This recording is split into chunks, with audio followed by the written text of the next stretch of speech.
Welcome to my channel Daily Bulletin News. There's one big problem Days of Our Lives needs to fix, but absolutely can't. It's been a long, strange road on Days of Our Lives, but if our calculations are right, we should be about done with the writers' strike material by June. Even though the strike ended last fall, Days of Our Lives material didn't start until around the holidays, months after the other daytime soaps had brought back their permanent writers. Why? Because Peacock censor shoots so far in advance, it took 7 months with the material to catch up with reality. And therein lies the show's strength and weakness. For Days of Our Lives, it's a cost-cutting measure that allows them to shoot large chunks of shows at a time and sprinkle breaks in here and there.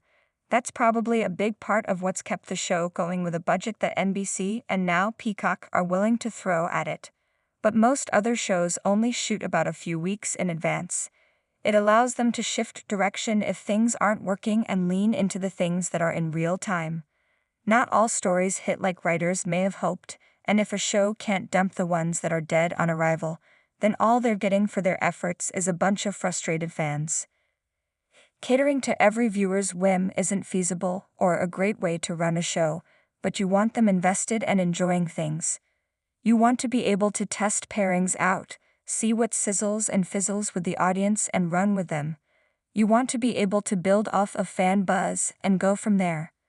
You don't want to get saddled with villains who people can't stand. Sorry, Constantine. Story beats that stretch credulity.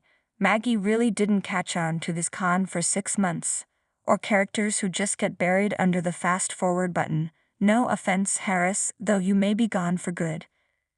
People need to be excited about watching, and if they aren't, there's not a whole lot you can do for 6 or 7 months if you've locked that story in. And if anything, the lead time seems to be growing at Days of Our Lives, though that may just depend on the time of year. But when speaking with actors back in April, they acknowledged that they were already starting to shoot Christmas material. The reality, though, is that there isn't much that can be done to come back from this. Maybe there's a way to slow shooting down incrementally over time to better catch up with reality. But that would increase costs at a time when that's likely not tenable. We know Days of Our Lives can't afford to just shut down production for months at a time to let the schedule catch up. If they could have, they would have done that with the writers' strike, as they had already banked enough material to reach into the holidays, 3 months after the strike ended. In the end, it'll be interesting to see how much of the strike material is wiped out and how much is kept. While the regular writing teams may acknowledge that the shows have to keep shooting no matter what or risk getting canned, that doesn't mean they like the idea of others coming in and appending everything for a few months, then handing it back. Whatever happens, we have a feeling that we'll know as soon as they return, when stories are unceremoniously dropped, which could be good, but could also be far too late for frustrated fans. Will Everett's split personality be integrated at the snap of Marlena's fingers? Will Channel's baby be declared fit and healthy just like that? Will Xander finally find out that he's Victor's heir? What do you think?